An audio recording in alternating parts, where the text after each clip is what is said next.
Hello, bonjour, and welcome to the Don't Waste Water podcast. I'm your host, Antoine Valter, and in today's episode, I'm delighted to welcome Paul Martin as my guest. Paul is a chemical process development expert and defines himself as an antidote to marketing hopium and a tireless advocate for a fossil fuel-free future. He's also the founder of Spitfire Research. Today's episode is actually the first part of a trilogy, which intends to answer this simple question: will the hydrogen economy take off anytime soon? And will it have consequences for the water industry?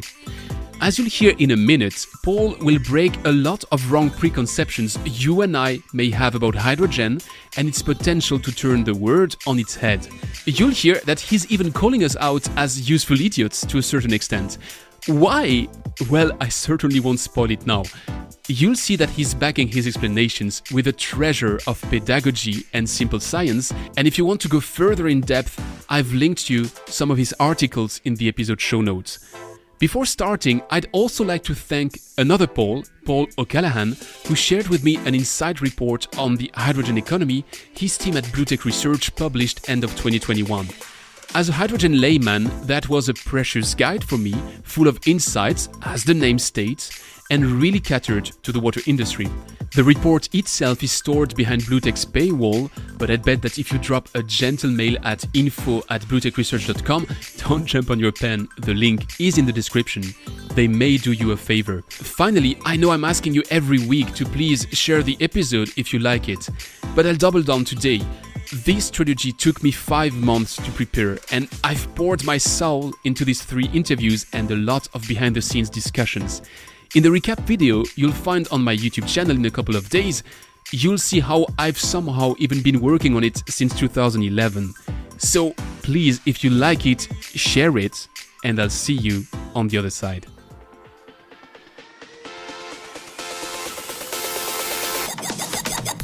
You're listening to Don't Waste Water, the podcast that helps water professionals to improve their wastewater treatment, optimize their operation costs, and keep up with the latest market trends. This podcast is brought to you by GF Piping Systems. As a leading supplier of piping systems made of plastics and metal, GF Piping Systems is the global expert for the safe and reliable transportation of water, chemicals, and gas. For more information, visit gfps.com. Hi Paul, welcome to the show. Thank you, it's a pleasure to be here. I have to say, we have a very packed agenda for today, so I won't be spending too long on this opening, but there's this tradition which I really like, which is the postcard. So I'm going to ask you to send me a postcard from the place you're at right now. What can you tell me about Toronto that I would ignore by now? Well, right now it's about -9 degrees Celsius. It's middle of January, so very typical weather here in January. You can see a lot of steam rising out of people's natural gas furnaces and boilers trying to keep their houses warm. But one of the things that's changed in Canada over the past few years that's going to make a big difference over the longer term is that we now have a very durable and very interesting carbon tax that, for one thing, is going to make it a lot more expensive for people to heat their homes. And that carbon tax is paired with a carbon dividend that gives everyone back the average amount of money that people pay in carbon tax. The idea there is that if you're poor and you're not consuming very much because you live in a multi-unit apartment and you take public transit everywhere, you don't pay much in carbon tax, but we want to reward you for your low consumption. So you actually get more money back than you pay extra in tax, and your life becomes easier. But if you're living in a big house and you're driving a big vehicle like the one that ruined my homemade electric car, you're going to pay a lot of tax. But of course, you have a lot of capital to spend to do things better. And so this system is widely supported in Canada. It's survived 2 federal elections. It's survived a Supreme Court challenge. It's the law of the land, and it's headed to 170 Canadian dollars per ton CO2 by 2030. So it's really going to make a big difference in the country. So I'm delighted by that fact and really looking forward to seeing the changes that it makes in our society as a result. It's very interesting because your postcard gives us a clear hint towards what we're going to be discussing in the rest of this podcast. So I guess if people didn't guess it, it's going to be about this carbon aspect, this hydrogen aspect. There's going to be probably also steam and gas involved at some point. So it's like a jigsaw of the next minutes. So thanks for that. Plus, you're not my first guest from Toronto, and you're the first one to tell me that story, which I didn't know at all, and which sounds brilliant if you ask me. But I won't sidetrack you from the first question on. I'd like to get to know you a bit better beyond the 2 million views of your various LinkedIn posts in 2021. Can you guide me through your path over the past 25 years? I've heard that you were even involved with water at some point. That's right. At the beginning of my career, I worked developing water treatment technology and trying to remediate groundwaters that were contaminated by industrial chemicals. And then 25 years ago, I joined a company that designs and builds pilot plants. We're actually the world's largest designer and builder of pilot plants. And I'm still active with them, but only part-time. And I partially own that company as well. But I have a private consultancy called Spitfire Research where I serve the needs of people that are looking to try to make earnest efforts towards decarbonization, but their projects aren't to the stage where they need a pilot plant built yet. And in that time, in that 25 years working with a company that designs and builds pilot plants, we've seen every kind of new chemical process technology you can imagine, from the sublime to the ridiculous. And some of them have been brilliant successes and have made a huge difference to decarbonization, and some not so much. The thing that I've always found very frustrating in the business is that people will come and they have a great idea for how to decarbonize something, and it will make money, but only if we put a price on dumping CO2 to the atmosphere. And then we don't put a price on dumping CO2 to the atmosphere, and then they don't make any money. And after a time, that gets very frustrating, as you can imagine. So, but yeah, I've been involved in all that time, obviously, as a chemical engineer. Making and using hydrogen and synthesis gas it's a big part of the business, and it's something that I'm intensely familiar with. Back in the late 90s, for instance, I was involved in projects. We were trying to make small reformer reactors for the purpose of making hydrogen out of natural gas to feed. First, it was going to be vehicle fuel cells, and then later it was going to be fuel cells for combined heat and power in homes. And so I was intensely interested in hydrogen and have been for a long time. But working on that project really got me familiar with the thermodynamics and the fundamental properties of the hydrogen molecule. And they made me realize, honestly, what a false hope hydrogen was as a decarbonization strategy. And frankly, since the late 90s, not much has changed. I think we're more earnest in desiring decarbonization. And renewable electricity is also getting cheaper and cheaper. Those two things have changed. But technology-wise, and in terms of the properties of hydrogen and its thermodynamics, nothing's changed. So I find it very exasperating to watch this most recent exuberance, this hyperbole that I've been calling it the hopium addiction, thinking of people's hope being turned into an opium that's used to delude them into thinking that things are solutions when they're really not. And I find that very frustrating because I think it's distracting us from real and earnest decarbonization. So we have to be careful there. Hydrogen's great. It's a molecule we use in giant quantity. It's essential. We depend on it for our very lives, honestly, through ammonia. About half the humans on the planet survive because we can make Haber-Bosch ammonia right now, and we make it all from black hydrogen that's made from fossil fuels without carbon capture. And we have to fix that, and that's really important. But hydrogen is not really a decarbonization strategy. It's more a decarbonization problem we haven't even begun to solve, and one that we must solve. And so I find it very frustrating that people want to waste it as a fuel. There's a lot to unpack in what you just said. I think we're going to come back to these colors: black hydrogen, gray hydrogen, green hydrogen, and all the colors. The colors of euphemism, I call it. But right before, I'd like to stop a last time before we go to the deep dive. I actually discovered your work through your fight against hopium, this combination of hope and opium. First, what is hopium, and why did you strive to fight it? So hopium, I agree with Goethe, the great German author, and he said that in all things, hope is preferable to despair. And when you think about that, it's got to be pretty much true, except for one thing. I think Goethe would probably have said, well, except when your hope requires the laws of physics to be set aside. If you're falling from a cliff and your hope resides in gravity suddenly not working. Your hope is false. It's not getting you anywhere. So it's really kind of pointless. Hopium is what happens when people's hope is used as a drug to set aside their rational thinking and either cause them to waste their money or cause their governments to waste their money, to expend it in a way that's foolish. Or it's used to pretend that the problem is being solved when really it's being delayed and real solutions are being put off because they're uncomfortable. There's lots of hopium in the world of all sorts. There's hopium related to energy storage. There's hopium related to hydrogen. There's hopium related to batteries. It's not just hydrogen, but hydrogen is the most egregious example of hopium pushing and selling and dealing and consumption and, the hopium clouding people's judgment. It's the most obvious example. So let's go to our deep dive on hydrogen. To give you a bit of background and as an introduction to that conversation, I was reading the BlueTech Insight report on the hydrogen economy. I'm a water guy, so to me hydrogen is trendy and fancy, and you'll tell me to which extent I'm falling victim to hopium. But by reading the report, it turns out that what BlueTech is saying is that there is something happening. Don't expect it to be as big as people say and what you can hear left and right. But nevertheless, as the water industry, you should maybe prepare to something happening around hydrogen. They go, of course, much more in depth than what I'm trying to summarize now in under 1 minute.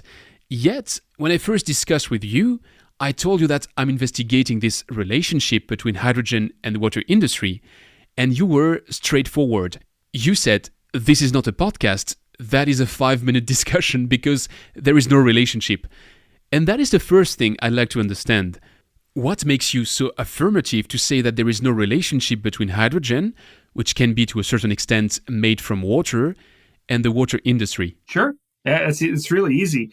So there are two sides to this. So the first side is, I think, probably about 5 times per day on LinkedIn, which is where I'm most active with my commentary and so on.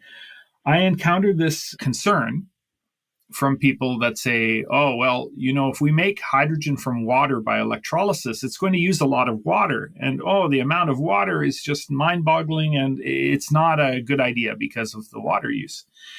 And I have to reply to them and say, look, let's say that you want to make 1 kilogram of hydrogen. To make 1 kilogram of hydrogen, you need 9 kilograms of water, 9 liters of water. And the water has to be pure. So let's say it's 10 because maybe we're going to waste one. Whatever, this is fine. So just 10 to make it easy. So 10 kilograms of water per kilogram of hydrogen. To desalinate enough seawater to make 10 kilograms of fresh water, of pure water by reverse osmosis, takes 0.035 kilowatt hours.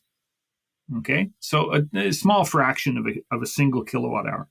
And to make a kilogram of hydrogen from that takes between 50 and 65 kilowatt hours. So you tell me, is water use a major issue with relation to hydrogen production, or is it energy use?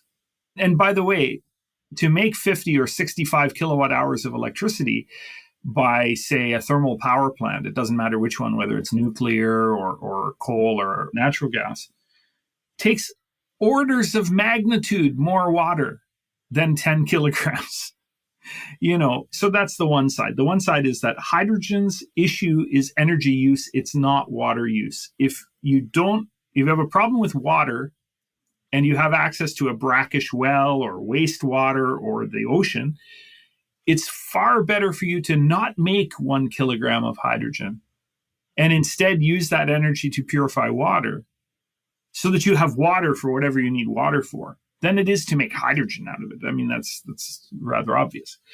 Then the other side of it is the relationship, if there is any, between wastewater treatment and hydrogen. And there's a number of different people going on about, okay, well, we can do anaerobic digestion of biosolids, and we can make biogas, which is a mixture of methane and CO2. And we can separate off the CO2, and then we can use the methane to make hydrogen. And this sort of thing, I mean, there's a lot of energy used in wastewater treatment and so on. It's used in various forms. But a lot of this thinking it arises from ignorance of what hydrogen's about and how it's used industrially. And what it takes to store it and use it and what it's worth and why it costs what it costs and the like. There are a lot of processes that make small amounts of hydrogen, often mixed with other gases. And because of the difficulty in bringing that material to market, it's used as a fuel. And that arises from the fact that hydrogen it's a bulky molecule. There's a very low density, even at high pressures. And even as a liquid, at 24 Kelvin temperature, it's only 71 kilograms per cubic meter, So as a consequence, that bulkiness makes it hard to move. And by hard to move, I don't mean impossible. We do move hydrogen, quite a lot of it around in the world. But only about 8% of the hydrogen that we make in the world is moved any distance at all. 92% of it is used right where it's made. When industry does something to that extreme extent, we're not talking about 30% or 50% being moved and 50% being used on site, but 92% is used on site. That's generally for good reasons. And it is in this case for good reasons that I won't bore you with the details, but it's for good reasons. We don't move hydrogen around much because it's lossy and expensive to move around. So, producing small amounts of hydrogen from wastewater treatment plants, it's kind of nonsense. It's something you could do. It doesn't make any sense. It'd be much better to just use the methane. We'll come back to that wastewater part because I have many questions on that one. But let's start with what you just explained about the use of water. You're right. It sounds like focusing rather on the energy side of the equation makes more sense than looking to water. If I have to pick between the 50 to 65 kilowatt hour which are needed to produce green hydrogen and the 3 to 5 kilowatt hour I need to desalinate water, it sounds like a no-brainer. But now let's say that I stay within my silo and only look at the water side of the equation. My only concern is to supply you water with sufficient quality so that you can produce green hydrogen out of it. That still makes for a lot of water. So if people raise you that concern 5 times per day, don't you think it is because that concern is somewhat legit? No, it's because they misanalyze the problem. That's what's going on. They don't understand that our issue with water is the gargantuan quantity of water that we use, most of which we use in a wasteful, foolish way. That's our issue with water. And you're talking about 0.035 kilowatt hours to make 10 kilograms or 3.5 kilowatt hours to make a cubic meter of fresh water from seawater. Just about any treatment process that's starting with a water that's not as contaminated as seawater is going to take less than that, right? And yet we find water treatment to be a big deal. Why is that? Because we use millions of cubic meters of the stuff. That's the issue. So this amount that we might use to make hydrogen, it's really neither here nor there. It's trivial. It's off in the bushes. And if you're starting with reverse osmosis, you can start with wastewater if you like. It's all a matter of economics at that point. It's not really an issue where you have to concern yourself with availability of water. So for instance, there are these projects that people are talking about doing in places where hydrogen production might make sense. I'll give you a little bit more detail about what I mean there. To make hydrogen from water, you need gargantuan amounts of electricity for the reason that was mentioned. And if you want to make that hydrogen green, you're going to have to make it from electricity that's made from wind and solar. So because electrolyzers are not cheap, in fact, they're very expensive. They might get cheaper in the future, but right now they're very expensive. Very, very expensive. You have to feed them continuously or as close to continuously as possible so that very expensive asset can earn its living. Okay. So, I have an expensive car sitting in my driveway and I only drive it about 5% of the time, right? If I could find a way to make use of that car 95% of the time, its cost to me per kilometer of driving would be much, much lower, wouldn't it? It would make a lot more sense. Now, of course, I can afford to have a car sitting there most of the time because I derive enough value from the 5% of the time that I drive it that it's worth having it sit there 95% of the time. But that's because the car is not so expensive. If you look at an electrolyzer, you can't have it sit there 95% of the time and only make hydrogen from it 5% of the time when electricity comes to you for free.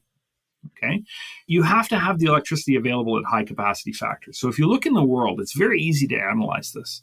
what you need very specific conditions. You need a desert, okay? And it needs to have an ocean to the west. And when that happens, what you get is this perfect combination of, you get nice access to sunlight, to, high capacity factor solar. And then every night, as the sun's going down, the land starts to cool down and the winds blow in off the ocean. So you get this perfect pairing of sun and wind with maybe a 70% capacity factor combined between the wind and the sun. And those places are places like Western Australia, Chile, maybe Namibia, maybe Morocco. There's a number of places in the world that don't have quite perfect conditions, but these conditions exist in those places in the world. And they're all deserts. So, of course, what does that mean for water? Well, of course, you have to be near the sea for this to work, right? So you have access to seawater, so you're going to do desalination. Well, the nice thing is that if you set up desalination to make pure water for the purpose of making hydrogen, it's not that difficult to make some extra water for the purposes of whoever is living there. You just build a somewhat larger plant and use it with higher capacity factor, for instance. So again, the issue isn't water use. Even in dry places in the world, the issue is energy use, because the thing that separates clean water from dirty is energy, right? Ultimately, it's the sun. Right? We were taking clean water from lakes and rivers, which came from solar distillation off the oceans largely, right? Or from transpiration from plants and the like. So the thing that's driving this purification process is solar energy. So water is actually a very low dollar value, but very high intrinsic value form of stored solar energy. That's absolutely clear, thanks. Let's go back to your ammonia story. Today, this is the main use of hydrogen through the Haber-Bosch process. It's about a third of hydrogen consumption. But yeah, it's about 40 million of 120 million tons of hydrogen used per year. But it's the one that our lives depend on. The others we could live without. So if that's 1/3, what are the other 2/3? Petrochemical applications? About a third is made from and used in the petrochemical industry, mostly to remove sulfur from gasoline and diesel and other fuels, jet fuel, before we burn it. And so that's about 40 million tons. And we'll need about 10 of those 40 in the future, because we'll still in the future need chemicals and we'll need plastics and the like. So we're going to keep using petroleum for those purposes, and we'll need to desulfurize that portion. But 3/4 of the barrel right now we're burning, and we don't need to desulfurize that in the future if we don't burn it. So we don't need that hydrogen. And the other third is used for other things like the direct reduction of iron, for making chemicals like methanol, and in a myriad of other things. It's used as a coolant in gas turbines, and oh my goodness, there's a million uses for hydrogen.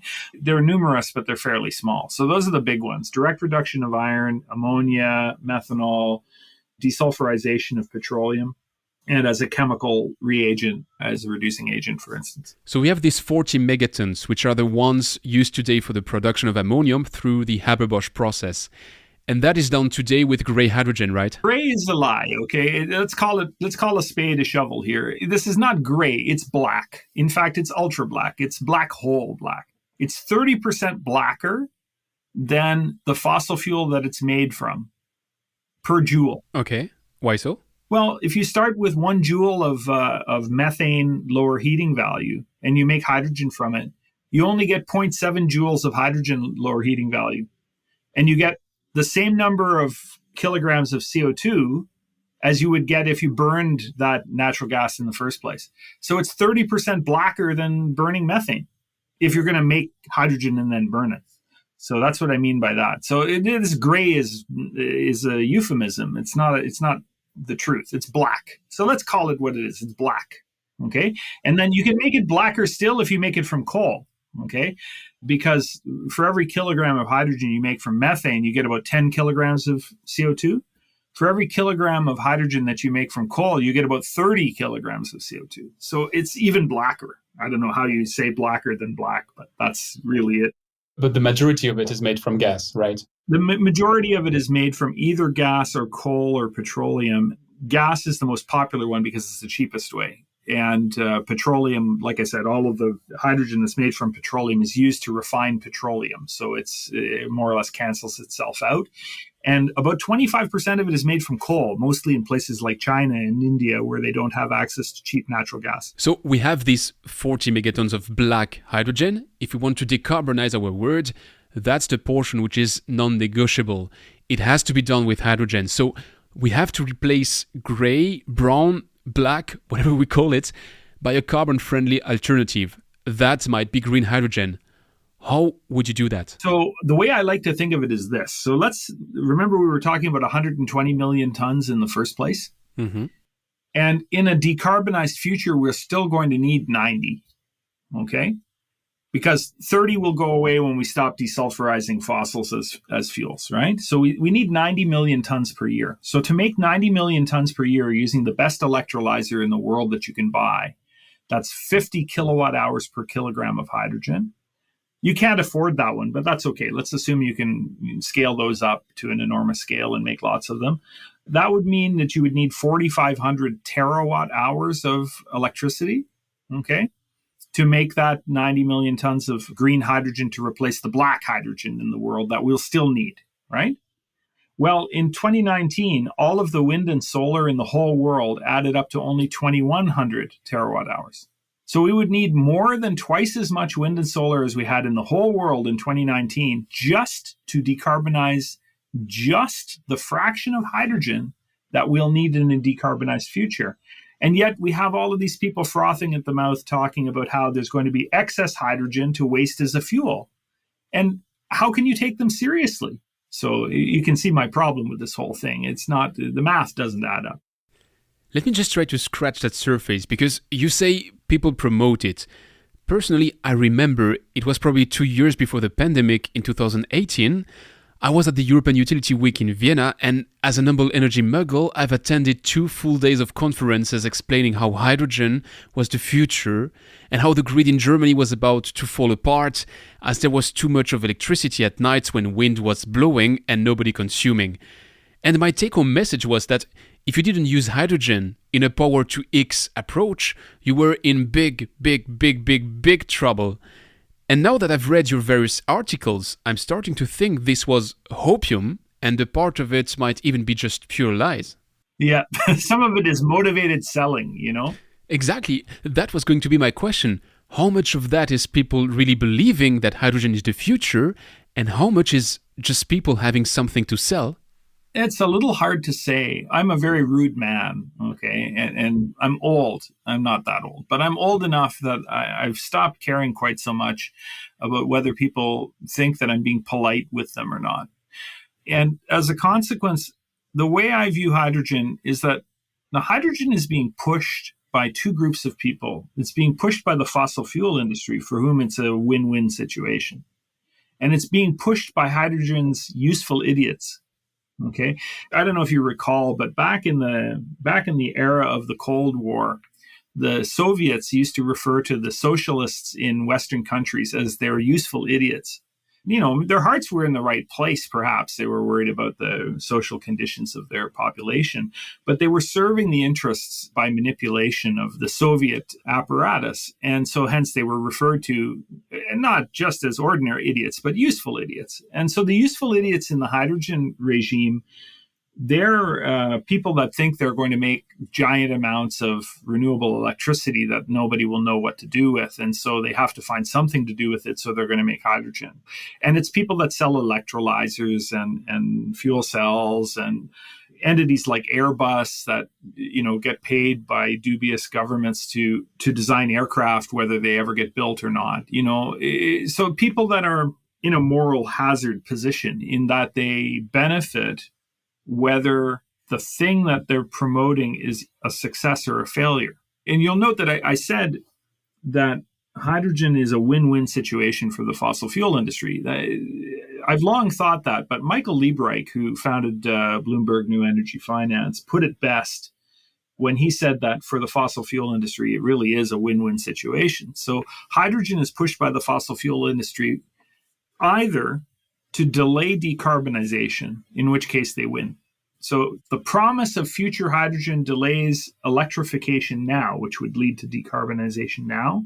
And decarbonization now would be bad for the fossil fuel industry because it would mean that they would earn less revenue, right? And more important than that, it would mean that their assets in the ground that their shareholders currently think have value would turn into liabilities in a lot of cases. I mean, if you can't burn natural gas, what else are you going to do with it? To the fossil fuel industry, it's, well, we can make hydrogen from it. Okay, well, what are you going to do with the CO2? Oh, we can bury it. Yeah, we call it blue hydrogen, right? And the challenge, of course, with this blue hydrogen business is that it's much easier and much cheaper to make very blackish blue bruise-colored hydrogen than it is to make really, truly blue-colored hydrogen, you know? The CCS, the carbon capture and storage, is expensive. We know what it costs. We know how difficult it is to do. We've got projects doing this at scale, honestly. There's a big one called Shell Quest in Canada that I'm quite familiar with. We know what it costs. It costs a lot of money even to do the easy stuff, the easy CO2. And of course, they always forget about the methane leakage. And the methane on the 20-year time horizon has 86 times the global warming potential of CO2. So a little bit of methane leakage goes a long way. And if you do something wasteful like convert natural gas into hydrogen and then use some of the natural gas as energy to bury the CO2 that is produced at the same time, you're generating a lot more methane leakage, which is leading to a lot more global warming potential. So this blue hydrogen is really quite blackish blue, bruise-colored stuff. But you see, if let's say you're a natural gas distribution utility, if you don't have natural gas to sell because decarbonization requires that product to go away, you have to sell something, right? Otherwise, you have to go out of business. And going out of business is hard for people to accept. So, of course, you're going to sell hydrogen, right? Hydrogen must be the future. And we've got all these pipes in the ground and all this infrastructure. It would be a shame to let that go to waste, right? But you see, this is a sunk cost fallacy. You know, when you look at it in detail, and I've looked at it in detail, putting hydrogen into the natural gas pipelines is a really bad idea. Like, it's a really, really bad idea. It's not just very expensive, it's foolhardy. I mean, it serves a very useful purpose to the fossil fuel industry. It gives their investors the illusion for a time that their natural gas assets have value in a decarbonized future, whereas they don't. They're actually liabilities. And, you know, if you're the head of Shell or BP or one of those big companies, you know, Reliance or whoever on the world stage, you don't want your investors to think that your natural gas assets are liabilities. You want them to keep thinking they're assets, because that way you keep being willing to hold their shares. So there's the problem. It's a win-win for the fossil fuel industry, and it's not really a tool in earnest for decarbonization of much of anything, really. I think we have to explain a bit what you've just said for the layman's like me. You've mentioned a lot of colors, and please jump in to correct me whenever I say something stupid. So you've explained us how gray is actually black. Gray is supposed to be hydrogen made from fossil fuels, aka gas, through steam methane reforming. Let's call it black. As next on my list, I have brown, which is made from coal gasification, and you just explained how that's blacker than black. So now we have black and blacker than black, and that replaces gray and brown. What you're now adding with blue is doing exactly the same than gray, but now instead of venting the carbon gas off to the birds, you capture it and you put it somewhere for storage. So gray with carbon capture becomes blue. And then we have green, purple and pink, which are made through electrolysis of water, green from renewable energy and purple and pink from nuclear energy. Really, there's only two kinds of hydrogen in the world. There's the kind that you can buy, which is 98.7% derived from fossils without carbon capture. And then there's byproduct hydrogen. 1.3% is made as a byproduct of electrolysis to make chloralkali chemicals.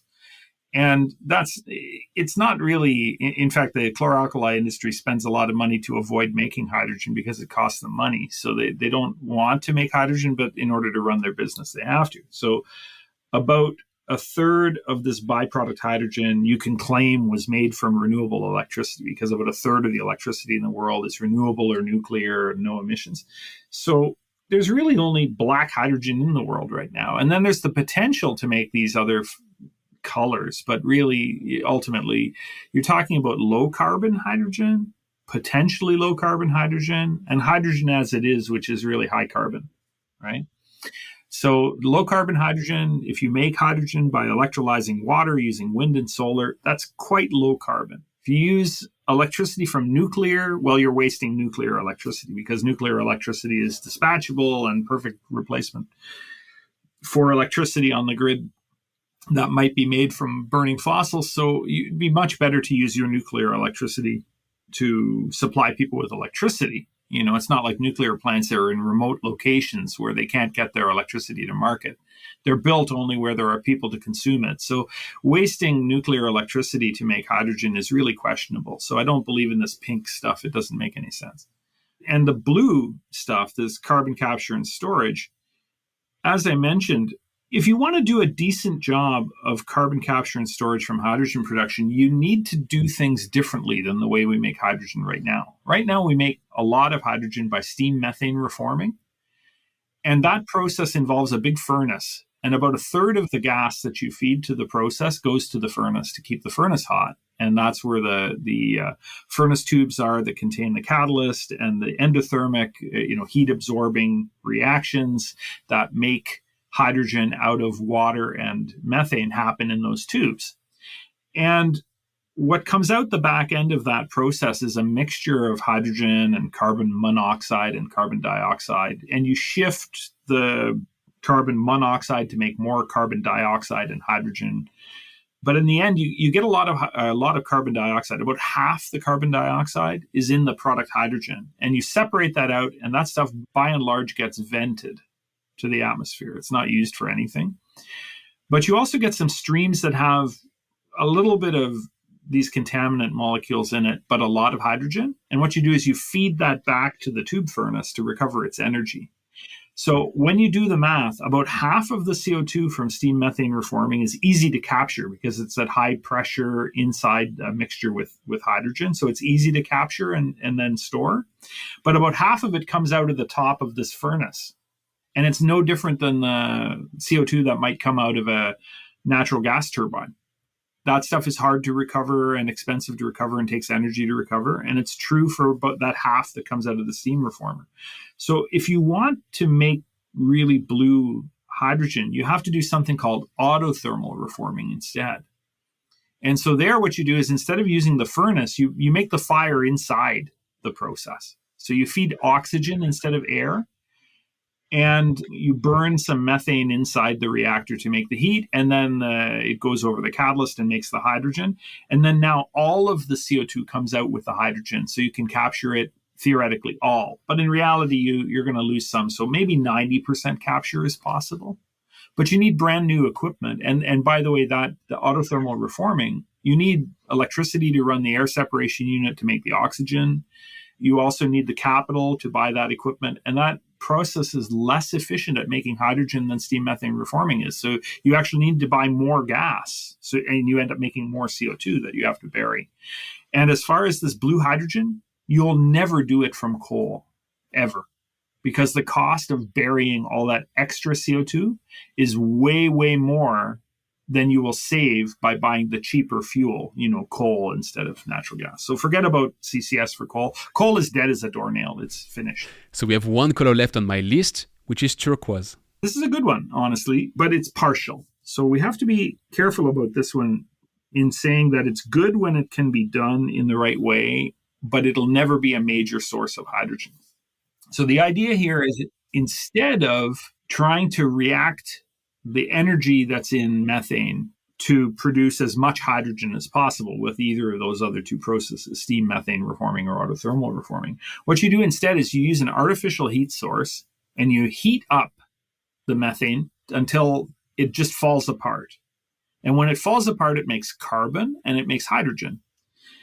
And so one of my clients, former clients, is a company called Monolith, and they've actually commercialized this process. So what they do is they heat up methane to very high temperatures using an electric plasma arc, and the electricity is supplied by a nuclear plant. And they end up making not just carbon, but a valuable form of carbon that's called reinforcing grade carbon black. So that's the stuff that's used in tires, for instance, and rubber goods in order to provide strength as well as UV resistance and other beneficial properties. And it's quite valuable. And it's normally made from heavy oil by a very dirty partial combustion process. So they're eliminating that dirty process. They're making a nice, high-quality product that the rubber market wants. And the byproduct is hydrogen, and they use that hydrogen to make ammonia. And they've planted their plant in the middle of Nebraska. And if you draw a 100-mile circle around their plant, 100-mile radius circle, you have about 40% of the users of ammonia in the United States within that circle. So this is a very good thing. What they've managed to do is they managed to decarbonize carbon black production and decarbonize hydrogen production for the purpose of making ammonia, which is something we need, right, for agriculture. And they've done that in a way where they make money despite the fact that they have no carbon taxes in the United States. So if the carbon taxes come, they're going to be even better. They're going to make even more money. So this is really wonderful, okay? But let's do the math. So remember the math experiment we did? We said we needed 90 million tons of hydrogen in the future, right, post-decarbonization. If we're going to make that from, let's say we find renewable electricity to supply the energy that you need to run this kind of process, and we're going to pyrolyze methane to make the 90 million tons of hydrogen. Well, we're going to make 270 million tons of carbon. And that's 10 times the world market for both carbon black and graphite combined. So 90% of that carbon will have to be landfilled in kind of reverse coal mines, you know, where we find a hole in the ground and we fill it up with coal and then cover it up again, you know. And it's a little hard to imagine how throwing away half of the energy and 3/4 of the mass of your feed is going to make money. Now, if you can sell it as a valuable product, it makes good sense, right? So again, this turquoise hydrogen, which is made by pyrolysis of methane, is a good process, low CO2 emissions, fairly low methane leakage, which can always be made better. It makes hydrogen, but it's only really a good process if it makes a carbon product that you can sell. And if it doesn't, it's, I don't know, maybe it's easier to bury carbon than it is to bury CO2, but to throw away half the energy and 3/4 of the mass in the form of a waste product that you have to pay someone to take away, I don't know. It seems hard to imagine how that's going to make money. That's because you're trying to replace the entire amount. But if we say, let's go with 1/4 of your current use, then we still have approximately the right output for both carbon black and graphite. Yeah. So you could make 9 million tons of the 90 and supply all of the carbon black and all of the graphite needs on Earth, and that would match, right? So we solved 10% of the problem. But it's only 1/10 of the, every problem is solved in slices, right? We don't make all the hydrogen in the world the same way. We make it this way and that way in different places in different parts of the world, depending on the economics. So if we can make 10% of the hydrogen that we need by a process that makes carbon black and graphite as a byproduct, that's good. What we don't want to make is more carbon black and graphite or other carbon products that are waste materials. That would be foolish. So you've mentioned one of turquoise hydrogen technologies and projects. Within my research for that discussion, I came across a process from an Australian company called Hazer. It's a process developed by a university in Australia, which was then outsourced and incorporated into Hazer. And actually, they locate that on a wastewater treatment plant. So you see, we're back to this wastewater treatment plant. Yeah, I'm well aware of Hazer. Hazer's problem is that they're not making a valuable form of carbon. They do graphite, right? Well, they make graphite, but they have no way to get the graphite off of their catalyst. So they don't really make graphite. Now, maybe that's changed. I could be wrong. I mean, I'm not in the middle of their technology, and I'm sure there's lots of secrets. But, you know, assuming that they can make graphite that they can sell, that would be great. But the trouble is, if you think about even a very large wastewater treatment plant, it's not making very much methane. And if it's not making very much methane, it can't make very much hydrogen or very much graphite. And so the size of the plant that you end up building will be small. And the resulting cost of the products, whether they be graphite or hydrogen, will be high. Right? This is the fundamental problem that and if you make hydrogen somewhere, you have to distribute it. You have to have it, you have to use it in something, either right on the site, or you have to distribute it somewhere. And the infrastructure to distribute hydrogen from lots of comparatively small sources, like, say, wastewater treatment plants all over. It doesn't exist. It would have to be built. You can't use the natural gas infrastructure for that purpose. So you're kind of stuck with a product that maybe is valuable in theory, but in reality, it's not valuable. You can't monetize it.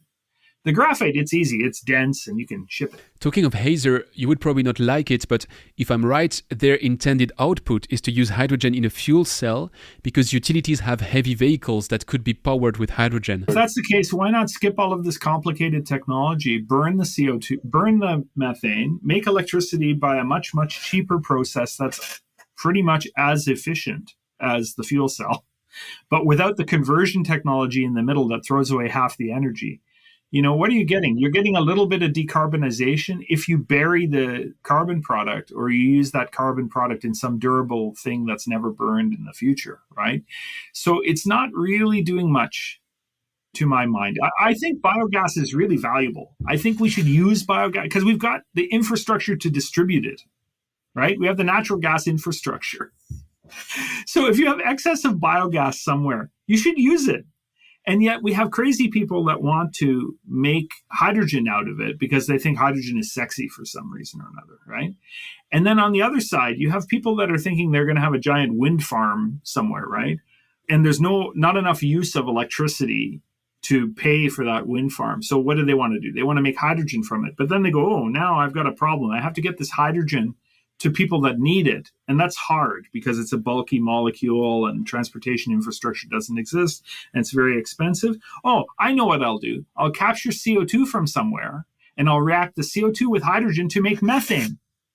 And then I can put it in the natural gas infrastructure. You see? So one of those two groups of people must be wrong, or both. I think we need a lot of biogas in the future. I think all the biogas we can make, we could definitely put to use to replace things that can't be easily electrified, like cement production and various other things.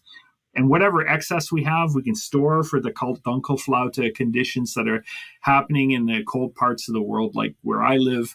A couple weeks a year, there's no wind and the solar panels are covered with snow. And what are you going to do? You have to burn some fuel, otherwise you're going to freeze to death, right? But that's only a couple weeks a year. So maybe you could store a whole year's worth of methane in the existing natural gas infrastructure and use that for the Dunkelflaute instead of fooling around with making hydrogen. It makes more sense to me than making hydrogen does. I think I'm starting to get the bigger scene, but let me stay on my wastewater treatment plant for a minute. Let's say I switch back to producing green hydrogen through an electrolysis. I'm now also producing a byproduct because I'm splitting H2O into H2 and O2, so I'm also producing oxygen.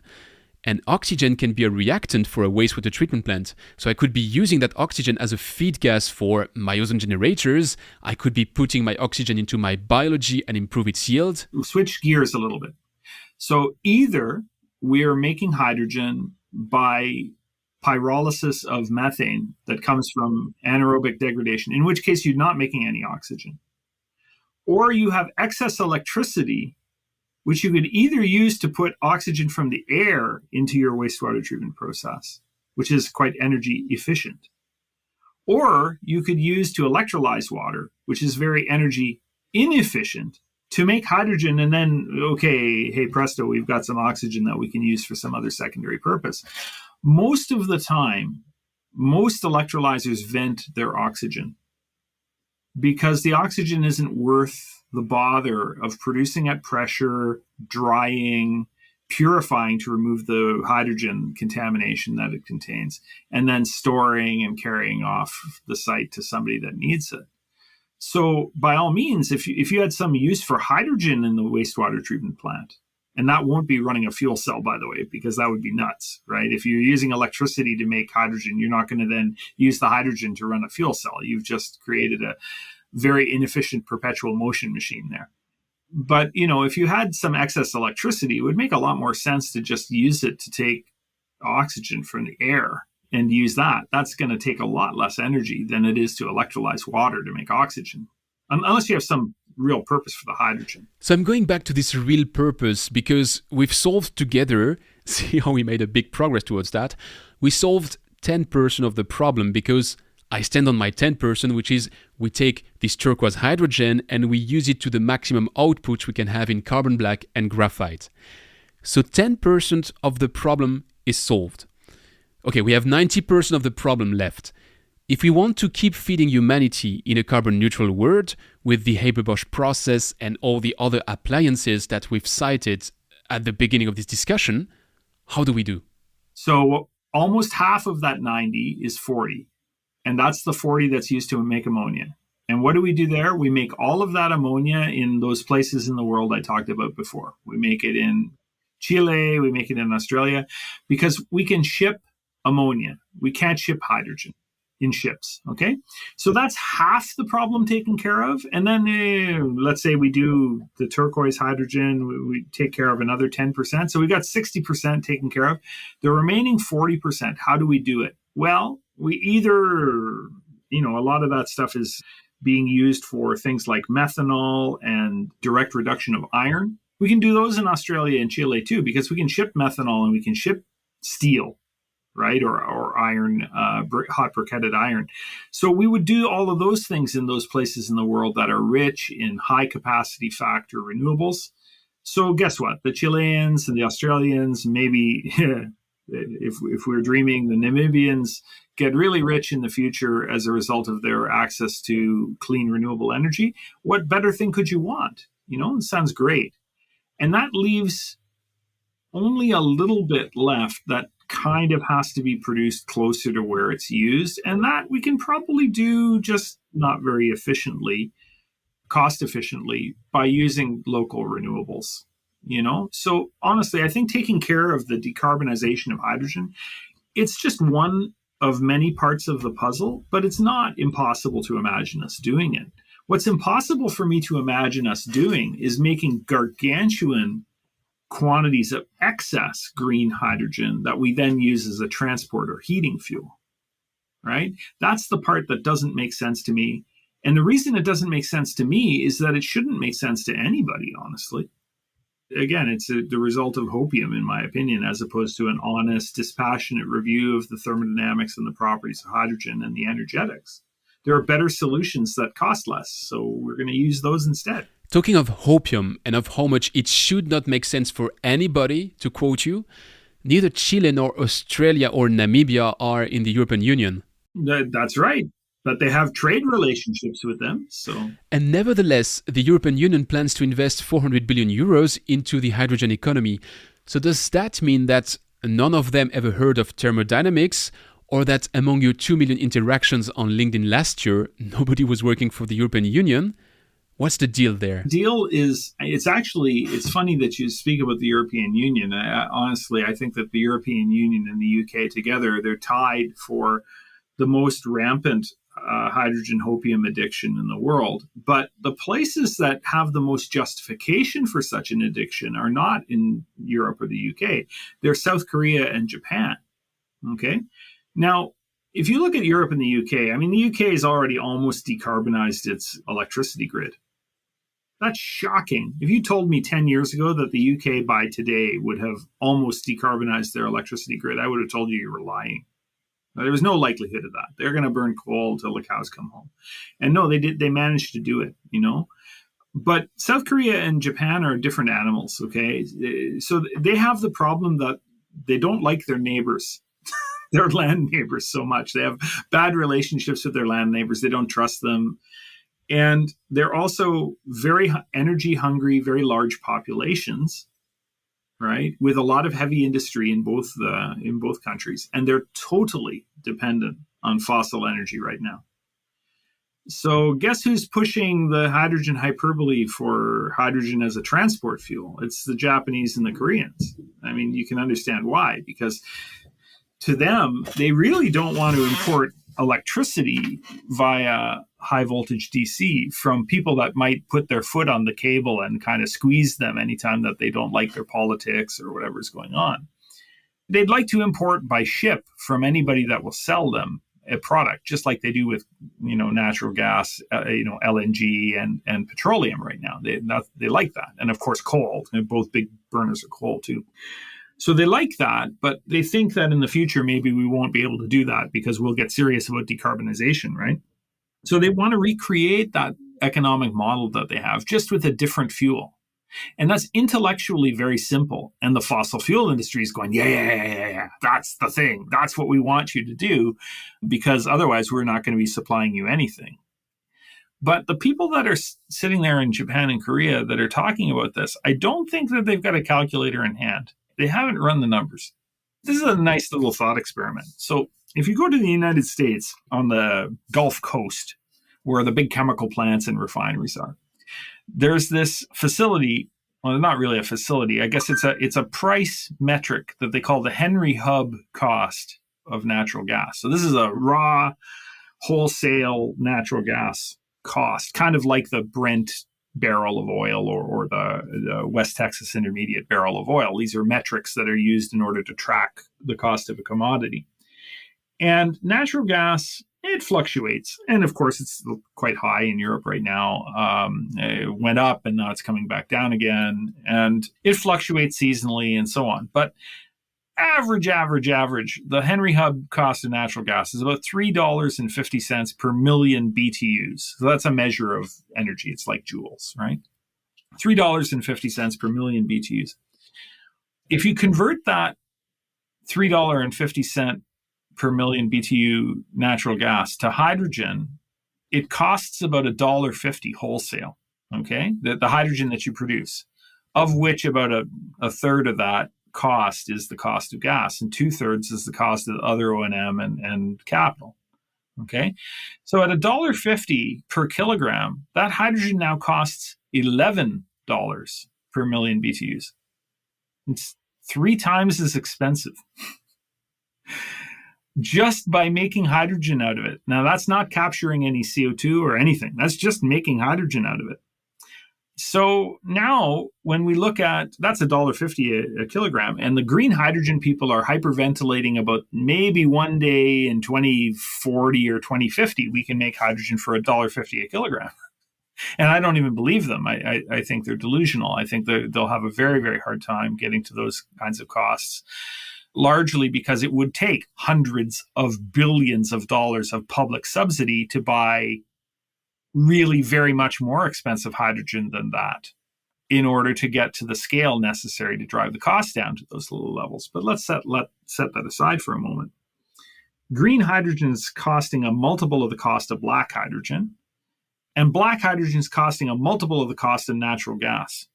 So imagine that you're Japan or Korea and you have a lot of heavy industry, and your economic competitors get to use electricity directly, whereas you have to use somebody else's electricity that's been partially converted to hydrogen and then into ammonia to ship to you for you to break the ammonia back down into hydrogen again so that you can use it to make electricity or heat or whatever.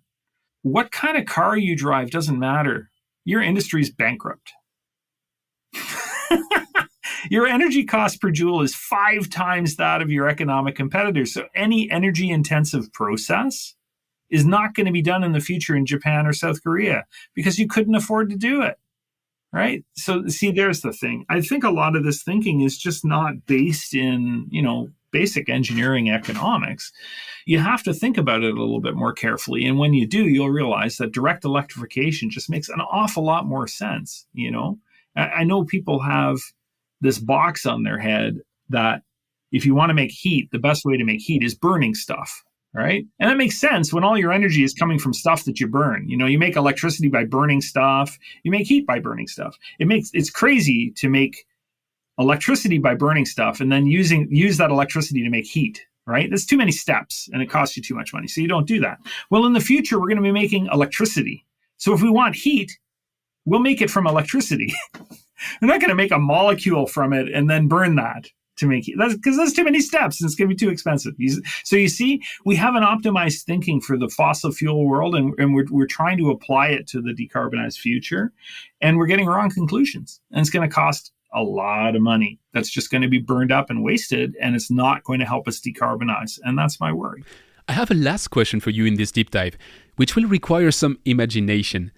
Let's say we go to a steampunk alternative universe.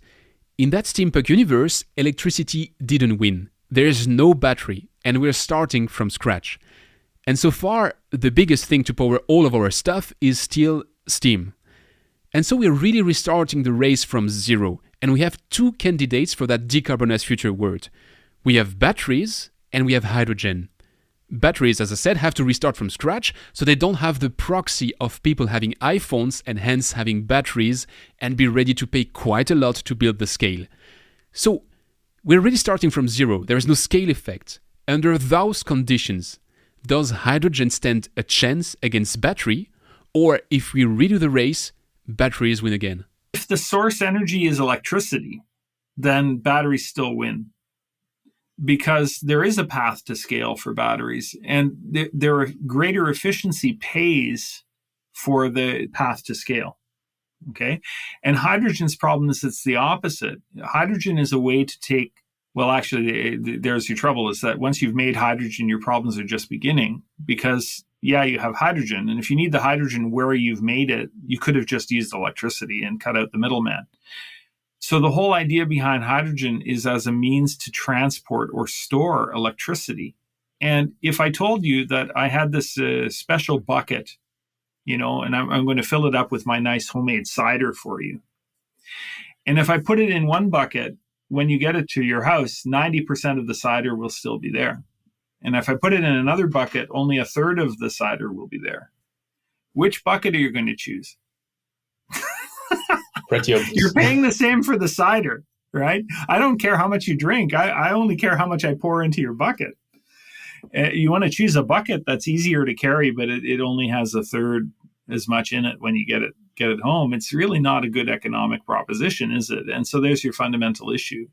The thing about batteries, though, is that batteries are not the be-all and end-all. Batteries are a very important tool. They're the thing that's going to help us with mobility, like mobile applications for energy. Like most of transport will be handled by batteries. But they're not the be-all and end-all. We need a lot of other technologies in there as well. And fundamentally, we need, more important than any of this, what we need is the decarbonization policy. The carbon taxes and the emission bans that signal to people, hey, all of your choices are valid, but some choices generate a lot of fossil CO2 in the atmosphere, and they're going to be very expensive choices. So you shouldn't make them unless you don't really have an alternative. And once we've applied that high carbon tax for a long time, we'll trim away the easy to substitute stuff, which, by the way, should be our focus. People talk about hydrogen for hard to decarbonize sectors. Why would we focus on hard to decarbonize sectors when there are easy ones? Right? When I go to an apple tree, I'm picking the apples that are close to the ground before I go and get the ladder. That's just human nature, right? And why are we not doing that with energy and decarbonization? I don't understand. It makes no sense to me, except if your effort is really to delay doing anything. Then I understand perfectly. So this focus on hard to decarbonize sectors is really an attempt to delay decarbonization, because what we should be doing is pursuing the easy to decarbonize sectors now.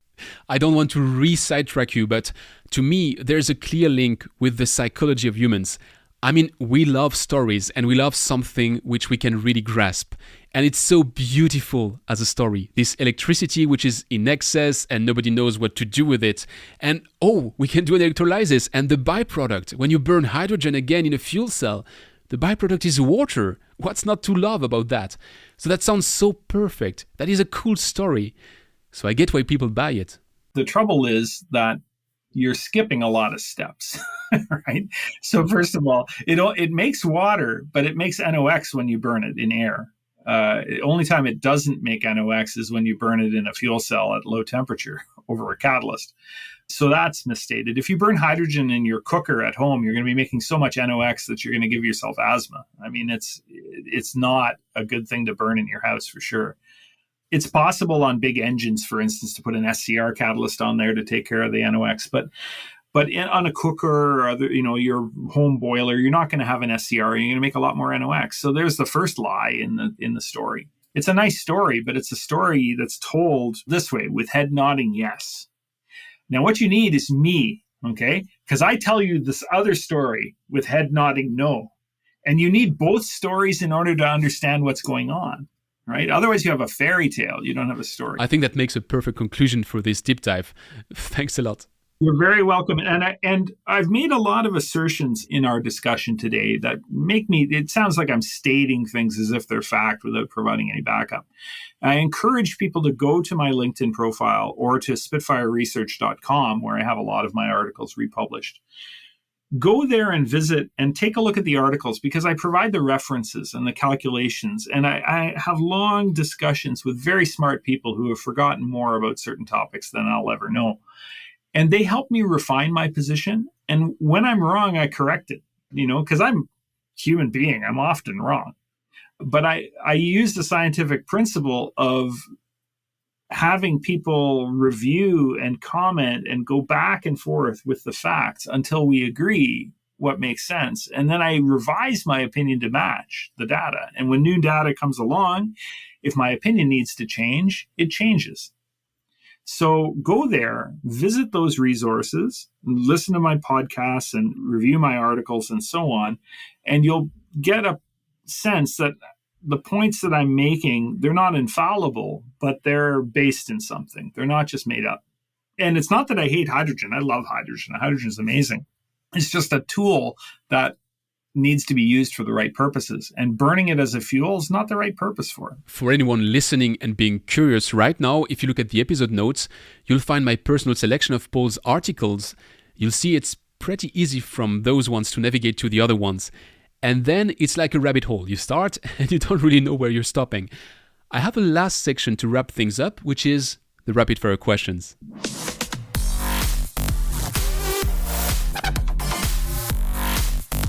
It's time for the rapid fire questions. In this last section, I'll raise you short questions, which you can answer with short answers, of course. And you'll see that I'm still the one which is sidetracking all the time. My first question is, what is the most exciting project you've been working on and why? In recent days, I've been helping through Spitfire a client who is from the very first principles and ground up, looking at how to make hydrogen production by electrolysis as cost effective as possible. And I find that very exciting because, as I mentioned, I think we have a huge need for green hydrogen, just not to waste it as a fuel. The other one is more a past triumph, and that's that Monolith project. So I love the fact that they were commercially successful, that they just got $1 billion loan from the US DOE, and that they're making a huge benefit to decarbonization without even the wisdom on the part of the United States to put in place carbon taxes. That's just amazing. But it's kind of, it's rare. It's a purple squirrel type project. I don't think there are going to be too many like that. Can you name one thing that you've learned the hard way? One thing that I've learned the hard way? Oh my goodness. I learned the hard way that I always encountered my nature, my personality, as a detriment to my ability to do business, that it always got in the way. And now I'm finding that when I correctly deploy my effort, that my personality is actually an asset to business. Now, I wish I learned that sooner, but I'll add one more. And this one I learned early, and it was wonderful. Okay. When I started, I was working for a startup company, and they were trying their best to make money, but the young engineers like myself that were working there, well, they didn't give us any shares or any opportunity to have any ownership in the company. We were just working there and getting a salary. But man, we were working a lot. I was working 70-hour weeks for these guys because if my design tests weren't done, they weren't selling anything, Well, they came on hard times and they cut me down to 4 days per week. And we had this wonderful government program at the time that they would pay half of your salary. The government would pay half of your salary, the decrease in your salary as a result of a layoff, if the company would commit to keeping you over the longer term. So my hours per week went from 70 to 32 because there was no way I was going to work any overtime if they weren't even going to pay me my full salary. My pay dropped by 10%. The number of hours in the week that I worked dropped by more than 50%. And I had a full day off every week to look for another job. And I realized the light bulb went off over top of my head. And I went, working for free for for-profit companies is a really bad strategy. I'm never going to do it again. And from that day until now, I have never worked a single hour of uncompensated overtime. I've always either earned a piece of ownership or a bonus or time off or something of value to me in return for every hour that I've worked. And what a huge thing it was to learn so early in my career that workaholism is a bad thing and you don't want to do it. And if you're going to donate your time, donate it to a charity or something noble, not to people that are earning profit from your labor. Is there something you're doing today in your job that you will not be doing in 10 years? Well, I hope to not be doing any job beyond maybe my private consulting in 10 years. But I would say that probably the better way to put that, the more profound way to put that, is that back before March of 2020, I was spending 122 kilometers on the road every day. And that was 2.5 hours every day, 4 days a week. So 10 hours a week driving to and from an office where I did exactly the same job that I'm doing now without driving. And I've been to the office now 3 days out of that whole period of time until now. And I had fought for quite a long time to get 1 day per week working from home. And it was always viewed with displeasure, but I found it very useful because I found I could focus and concentrate and I worked better at things like reading technical papers or reviewing or checking or things that required concentration. I could do it better at home where there were fewer distractions than I could in a cubicle in an office. Well, I went seamlessly from working 1 day a week at home to working every day a week at home and got 10 hours of my life per week back again. It was wonderful. So, yeah, I'm hoping that change will still be in place in 10 years. I hope I'm not driving anywhere to work in 10 years. I fully subscribe to that one. I somehow hope exactly the same. I have two questions for the former water professional in you. And the first is, what is the trend to watch out for in the water sector if apparently it's not hydrogen anymore? Oh, I'm terrible at that sort of thing. I can tell you what isn't the future much easier than I can tell you what is the future. I think water is, an underappreciated resource. It's my hope that we get smarter about how we use it and that we waste less of it. But honestly, I think that water ultimately, largely, it's a dichotomy in that it's extremely valuable to, absolutely necessary to human life. And at the same time, it's a very low value commodity that's produced from solar energy, and it's really stored solar energy.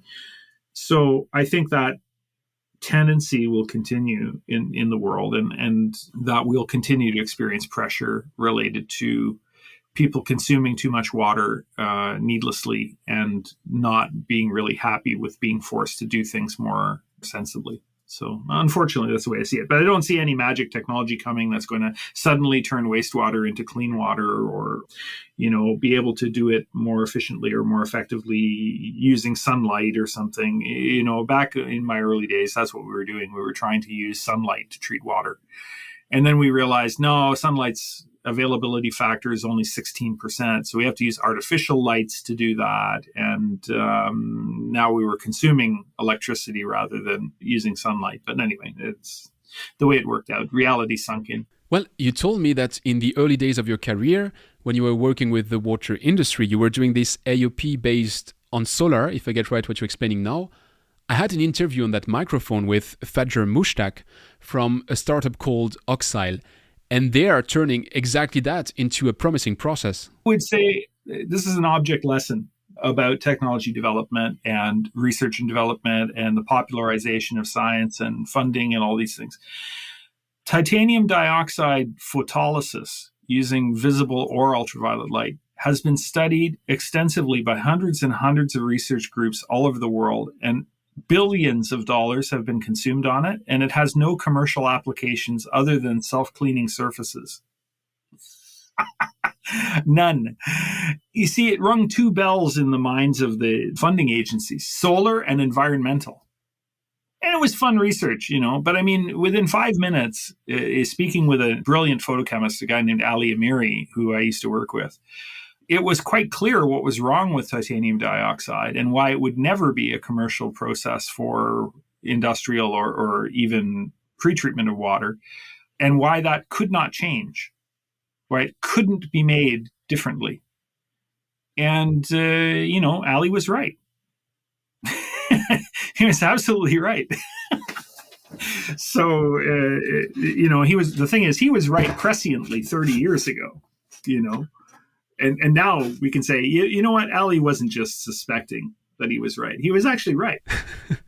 So once you're done fighting hopium on hydrogen, you can start fighting hopium on titanium dioxide. It's amazing how much money was wasted on the hopium of anatase tiox. It just was crazy. And here we were doing homogeneous photochemical technology that actually made a meaningful difference. And it didn't make money because our company made foolish commercial decisions. It wasn't because the technology didn't have a promise. And those patents have expired.